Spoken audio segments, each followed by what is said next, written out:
Hello friends, welcome to SV creations. അപ്പോൾ ഇന്ന് വൈകുന്നേരം ഞങ്ങളിങ്ങനെ ചായയും കുടിച്ചുകൊണ്ടിരിക്കുകയായിരുന്നു, അച്ഛനും അമ്മയും ഞാനും മോളും. അപ്പോൾ ഉണ്ണിക്കുട്ടിക്ക് ഒരാഗ്രഹം, ഒന്ന് അഴീക്കൽ ബീച്ച് വരെ പോകണമെന്ന്. ഞങ്ങളാരും ഇതുവരെ പോയിട്ടില്ല കേട്ടോ. ഞങ്ങളുടെ തൊട്ടടുത്താണെങ്കിലും ഇതുവരെ പോയിട്ടില്ല. അപ്പോൾ ഇന്ന് പോവാന്ന് എല്ലാവരും അപ്പോൾ തീരുമാനിച്ചു. അഴീക്കൽ ബീച്ച് വിശേഷപ്പെട്ട തന്നെയാണ്. ഈ അഴീക്കൽ ബീച്ച് എന്നുള്ള പേര് വന്നത് എങ്ങനെയാണെന്നറിയോ? കായലുകളുടെയും കടലിന്റെയും സംഗമം എന്നർത്ഥം വരുന്ന ആഴി എന്ന മലയാള വാക്കിൽ നിന്നാണ് ഈ പേര് വന്നത്.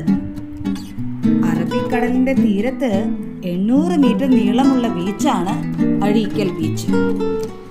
ഞങ്ങൾ ഇവിടെ വന്ന് ഇറങ്ങിയപ്പോൾ ആദ്യം കണ്ടത് ആ പാലമാണ്, വലിയഴീക്കൽ പാലം.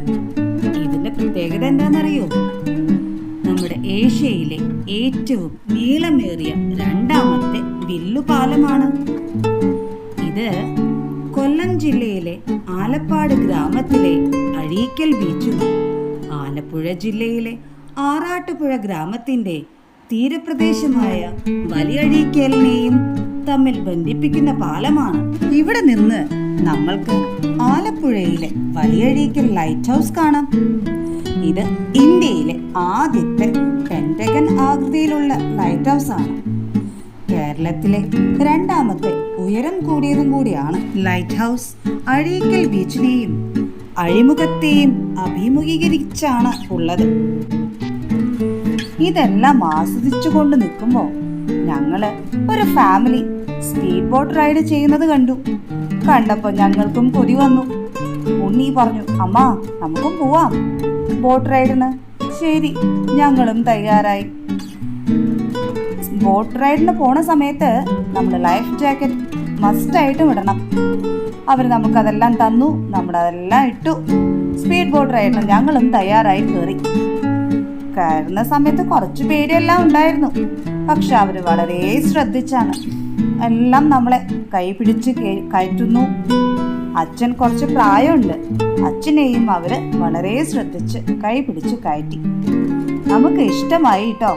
അവര് വളരെ ശ്രദ്ധയോടെ നമ്മൾക്ക് ആസ്വദിക്കുന്ന രീതിയിൽ അവർ നമ്മളെ കായലിൻ്റെ അതിൽ ഒരു റൗണ്ട് എടുത്തു.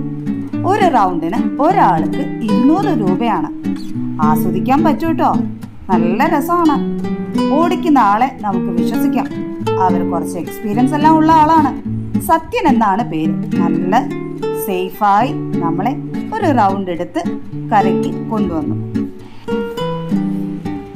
ഇവർക്ക് സ്പീഡ് ബോട്ട് കൂടാണ്ട് നോർമൽ ബോട്ടിങ്ങും ഉണ്ട്.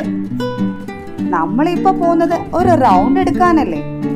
അത് കൂടാണ്ടേ അവര് തൊട്ടടുത്തുള്ള ഐലൻഡിലേക്കും നമ്മളെ കൊണ്ടുപോകും. അതിന് വേറെ റേറ്റ് ആണ് കേട്ടോ. എല്ലാം ഇവര് ഭദ്രമായി നമ്മൾക്ക് ആസ്വദിക്കുന്ന രീതിയിലാണ് ചെയ്യുന്നത്. നമ്മൾ ഇവരുടെ കോണ്ടാക്ട് നമ്പർ ഇതിൽ കൊടുക്കാം. സത്യന്റെയും ദേവകുമാറുടെയും നമ്പറാണ് നമ്മൾ കൊടുക്കുന്നത്. ഇവർക്കൊരു ഇൻസ്റ്റാഗ്രാം പേജ് ഉണ്ട്, കെ ബോട്ട് അഴീക്കൽ. അതിലും നിങ്ങൾക്ക് കയറി ചെക്ക് ചെയ്യാവുന്നതാണ്. രസമാണ് ഇതിലേ പോകുമ്പോൾ. ചുറ്റും ആ വെള്ളം, അതുപോലെ നമ്മുടെ ആ പുതിയ പാലം കാണാം, വലിയഴീക്കൽ പാലം കാണാം, ലൈറ്റ് ഹൗസ് കാണാം. എന്ത് രസമായിരുന്നു എന്നറിയോ? എല്ലാവരും ഒരുപോലെ ആസ്വദിച്ചു. ഉണ്ണിക്കുട്ടി, ഞാൻ, അച്ഛൻ, അമ്മ, ഞങ്ങളെല്ലാവരും ഒരുപോലെ ആസ്വദിച്ചു. നിങ്ങൾക്കും അഴീക്കൽ ബീച്ചിൽ വരുമ്പോൾ ഇത് ട്രൈ ചെയ്യാവുന്ന ഒന്നാണ്. ഇവിടെ പിന്നീട് പറയാനുള്ളത്, നമുക്ക് പാർക്കിംഗ് ഫെസിലിറ്റി ഉണ്ട് കേട്ടോ. സ്വന്തം വണ്ടിയായിട്ടാണ് വരുന്നത് എങ്കിൽ നമുക്ക് പേ ആൻഡ് പാർക്ക് ഫെസിലിറ്റി ഉണ്ട്. നമ്മൾ കാറിലാണ് പോയത്. 30 രൂപ കൊടുത്ത് നമ്മൾ വണ്ടി അവിടെ ഭദ്രമായി വെച്ചു. എന്നിട്ടാണ് നമ്മൾ ഇതെല്ലാം ആസ്വദിക്കാൻ നടന്നത്.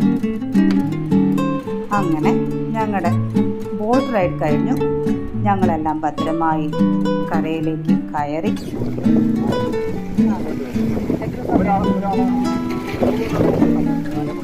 അരമണിക്കൂറിന് മുകളിൽ എടുത്താലും പോയിട്ട് 1000 പാലം വരെ പോയിട്ട് എത്ര അതിലൂടെ കറങ്ങി നമ്മൾ 1 മണിക്കൂർ അതിന് 2000.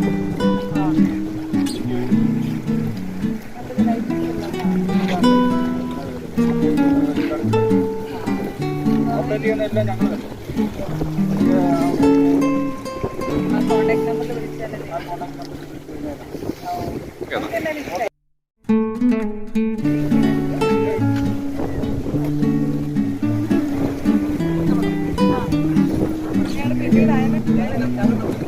ഈ നമ്പറല്ലേ? ആ, ഞാൻ ഞങ്ങളുടെ യൂട്യൂബ് ചാനലിലിടാം. ബോട്ട് റൈഡ് കഴിഞ്ഞപ്പോൾ ഉണ്ണിക്കുട്ടിക്ക് ഡോൾഫിനുകളെ കാണുക എന്നതായിരുന്നു അടുത്ത ആഗ്രഹം. കടൽ തീരത്തിന് സമീപം ഡോൾഫിനുകൾ പലപ്പോഴും കാണപ്പെടുന്നതിനാൽ അഴീക്കൽ ബീച്ചിന്റെ പ്രത്യേകതകളിൽ ഒന്നാണ് ഇത്. 20 രൂപ കൊടുത്ത് ഒരു പാക്കറ്റ് നല്ല ചൂട് കപ്പലണ്ടിയും മേടിച്ച് കടലിലേക്ക് തള്ളി നിൽക്കുന്ന പുളിമുട്ട് എന്നറിയപ്പെടുന്ന പാറക്കെട്ടുകളിൽ കൂടി നടന്നു. അഴീക്കൽ ബീച്ച് പട്ടം പറത്തലിന് ഒരു ജനപ്രിയ സ്ഥലമാണ്. കുറെ കുട്ടികളും വലിയവരും പട്ടം പറത്തി കളിക്കുന്നത് അവിടെ കാണാം.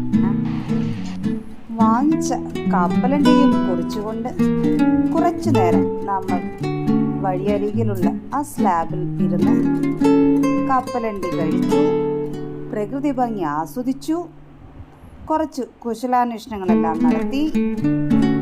അങ്ങനെ ഞങ്ങൾ പുളിമുട്ടിൽ കൂടി കുറച്ചു ദൂരം നടന്നു. കുറച്ചു ദൂരമല്ല കേട്ടോ, അവിടെ അറ്റം വരെ നടന്നു. രസമാണ് കേട്ടോ. നമ്മൾ പോകുന്ന വഴിയിൽ നമുക്ക് ഒട്ടക സവാരി, കുതിര സവാരി ഒക്കെ കാണാം. അതുമാത്രമല്ല, ഇവിടെ ഒത്തിരി ആളുകൾ ഫോട്ടോ എടുക്കുന്നു, വീഡിയോ എടുക്കുന്നു. റീൽസിലാണെന്ന് തോന്നുന്നു. എന്തായാലും അതും രസം. അതുമാത്രമല്ല, ചൂണ്ടയിട്ട് മീൻ പിടിക്കുന്നതും കാണാം. അത് ഇവിടെ ഒരു പ്രത്യേകതയുള്ളത് തന്നെയാണ്. ഞങ്ങളും ഫോട്ടോ എടുക്കാനും വീഡിയോ എടുക്കാനൊന്നും ഞങ്ങളും ഒട്ടും പുറകിലായില്ല. കപ്പലണ്ടി കഴിച്ചു കഴിഞ്ഞപ്പോൾ ആ പേപ്പർ അമ്മയ്ക്ക് പിന്നെ ഒരു കളിക്കാനുള്ള ഒരു സാധനമായി മാറി. അമ്മ അത് പേപ്പർ ചുരുട്ടി, അല്ല, പേപ്പർ മടക്കി എന്തോ പടക്കം പൊട്ടിക്കുന്ന പോലെ ശബ്ദം ഉണ്ടാക്കി കളിക്കുന്നുണ്ടായിരുന്നു. അമ്മയ്ക്ക് അമ്മയുടെ കുട്ടിക്കാലം ഓർമ്മ വന്നു എന്നാ തോന്നുന്നേ. രസമായിരുന്നു. ഇത് കണ്ട് എനിക്കും ഉണ്ണിക്കും വലിയ അത്ഭുതമായി. ഇതെങ്ങനെ? അങ്ങനെ എനിക്കും ഉണ്ണിക്കും അതൊന്ന് ട്രൈ ചെയ്തു നോക്കാനും താല്പര്യം തോന്നി. പക്ഷെ ഞങ്ങൾക്കിത് ചെയ്യാൻ അറിയില്ല. അമ്മ മടക്കി പറഞ്ഞും തന്നു എങ്ങനെ ചെയ്യണമെന്ന്. എന്നിട്ടും എനിക്ക് സാധിച്ചില്ല കേട്ടോ. അമ്മ മടക്കി തന്നതാ ഇവിടെ പിടിക്കൂ എന്നൊക്കെ പറഞ്ഞ് കാണിച്ചൊക്കെ തന്നു. ഞാൻ കുറേ ട്രൈ ചെയ്തു നോക്കി. എൻ്റെ ശരിയായില്ല, ശബ്ദമൊന്നും വന്നില്ല. അമ്മ ചെയ്യുമ്പോൾ നല്ല പടക്കം പൊട്ടുന്ന പോലത്തെ ശബ്ദമുണ്ട്. എന്നെ അമ്മയും ഉണ്ണിയും എല്ലാവരും കളിയാക്കി ചിരിച്ചു. അത് കഴിഞ്ഞ് ഉണ്ണിക്കുട്ടിയും ട്രൈ ചെയ്തു നോക്കിട്ടോ. അവൾക്കും ശരിയായില്ല ആദ്യം. പക്ഷേ അവൾ മിടിക്കുക. കുറച്ച് കഴിഞ്ഞപ്പോൾ അവൾ അത് ചെയ്തു. അവൾ ചെയ്ത് ശബ്ദം വരുന്ന വരെ അവൾ ട്രൈ ചെയ്തുകൊണ്ടേയിരുന്നു. അങ്ങനെ ഞങ്ങൾ ആ പുലിമുട്ടിൽ കൂടി ഞങ്ങൾ കുറച്ച് ദൂരം നടന്നു. കുറച്ച് അവിടെ നിന്നു, ഫോട്ടോ എടുത്തു. ഉണ്ണിക്കുട്ടിയാണെന്നുണ്ടെങ്കിൽ ഓരോ കല്ലിൻ്റെ മേലെയും വലിഞ്ഞു കയറി അവൾ ഫോട്ടോ എടുക്കാൻ വേണ്ടി പോസ് ചെയ്യുന്നു, ഡാൻസ് കളിക്കുന്നു. ആകെ മൊത്തം ഒരു ബഹളം തന്നെയായിരുന്നു. അങ്ങനെ ഞങ്ങളുടെ വൈകുന്നേരം നല്ല സന്തോഷകരമായി. അങ്ങനെ പുളിമുട്ടിലിൻ്റെ എൻഡ് പോയിന്റ് ഞങ്ങൾ കണ്ടു. അവിടെ കുറച്ച് സ്റ്റെപ്പുകൾ ഉണ്ടാക്കി വെച്ചിട്ടുണ്ട്. അതിൻ്റെ മേലെ കയറി നിന്നാൽ നമുക്ക് ചുറ്റും കാണാം. എന്തു രസമാണെന്നറിയോ? നല്ല രസമായിരുന്നു.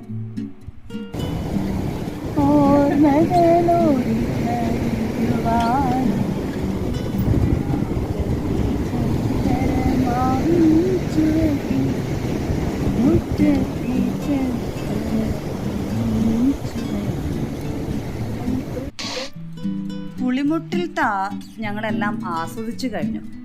അത് കഴിഞ്ഞപ്പോൾ പിന്നീട് ഉണ്ണിക്കുട്ടിക്ക് ഓട്ടമായി. എങ്ങോട്ടാ? അവൾക്ക് കുതിര സവാരി വേണം, ഒട്ടക സവാരി വേണം എന്നെല്ലാം പറഞ്ഞ് ഓടിപ്പോയി. വേഗം തന്നെ അവള് റേറ്റൊക്കെ അന്വേഷിച്ചു. ഒരാൾക്ക് കുതിര സവാരിക്ക് 100 രൂപ. എന്തായാലും ഭാഗ്യത്തിന് പെട്ടെന്ന് തന്നെ അവൾക്ക് കിട്ടി. അവള് കുതിരപ്പുറത്ത് കയറി അവള് പോയി അവളുടെ സവാരിക്ക് ഒരു റൗണ്ടൊക്കെ എടുത്ത് വരുന്ന സമയം കൊണ്ട് ഞങ്ങൾ അവിടെയൊക്കെ ഒന്ന് കണ്ട് ആസ്വദിച്ചു.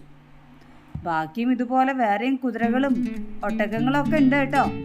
ഞങ്ങൾ അവിടെ ഉള്ള ഒരു ടീമിൻ്റെ കയ്യിൽ നിന്ന് കണ്ട ആദ്യത്തെ ടീമിൻ്റെ കയ്യിൽ നിന്ന് തന്നെ ഞങ്ങൾ മേടിച്ചു.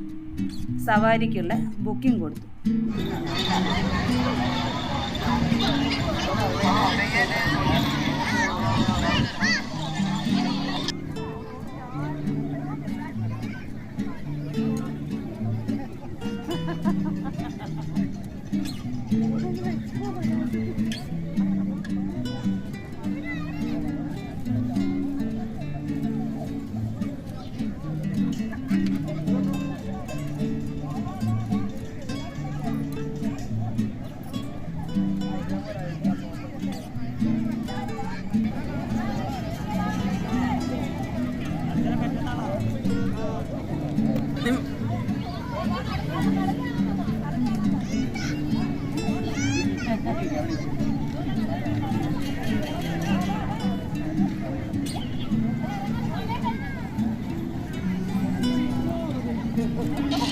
അങ്ങനെ ഉണ്ണിക്കുട്ടിയുടെ കുതിര സവാരി കഴിഞ്ഞു.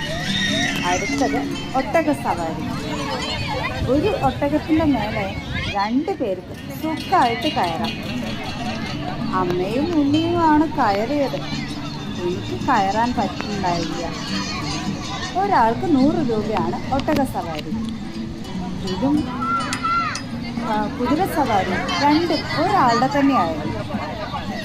അപ്പം അമ്മയും ഉണ്ണിയും ഒട്ടക സവാരിക്ക് പോയ സമയം ഞാൻ അവർക്ക് പേയ്മെൻറ്റ് ചെയ്തു. 300 രൂപ ഗൂഗിൾ പേ ചെയ്തു. ഒരു ചേച്ചിയായിരുന്നു കേട്ടോ. എനിക്ക് തോന്നുന്നു അവർ ഫാമിലി ആയിട്ടാണ് അത് നടത്തുന്നത് എന്ന്. സംസാരിച്ചപ്പോൾ അവർ ഓച്ചിറയുള്ള ഒരു ഫാമിലിയാണെന്നാണ് മനസ്സിലായത്. എന്തായാലും ഉണ്ണിയും അമ്മയും വളരെയധികം സന്തോഷിച്ചു ഈ വൈകുന്നേരം. ഉണ്ണിക്ക് പിന്നെ ബാക്കിയായ 2 ആഗ്രഹം, ഒന്ന് ഡോൾഫിനെ കാണുക, ഒന്ന് പട്ടം പറത്തിക്കുക എന്നുള്ളതായിരുന്നു. അത് നടന്നില്ല ഈ ദിവസം. അതിന് പിന്നീടൊരിക്കലാവാം. ഇതെല്ലാം കഴിഞ്ഞു ഞങ്ങൾ കുറച്ച് സ്നാക്സ് ഒക്കെ കഴിച്ചു. ചായ കുടിച്ചു, മുളകാ ബജി കഴിച്ചു, കോളിഫ്ലവർ ഫ്രൈ കഴിച്ചു, പാനിപ്പുരി കഴിച്ചു, പിന്നെ പൊട്ടാറ്റോ ട്വിസ്റ്റർ, അവൾക്ക് ഏറ്റവും ഇഷ്ടമുള്ള സാധനം. ഇതെല്ലാം കഴിച്ചു ഞങ്ങൾ തിരിച്ച് ആശ്രമത്തിലേക്ക് തിരിച്ചു പോയി. ഇന്നത്തെ വീഡിയോ ഇത്രയേ ഉള്ളൂ. ഞങ്ങളുടെ സന്തോഷം നിങ്ങളുമായി പങ്കുവെച്ചെന്നേ ഉള്ളൂ. ഇഷ്ടമായി എങ്കിൽ ലൈക്ക് ചെയ്യുക. ഞങ്ങളുടെ ചാനൽ സബ്സ്ക്രൈബ് ചെയ്ത് ഞങ്ങളെ സപ്പോർട്ട് ചെയ്യുക. Thanks for watching.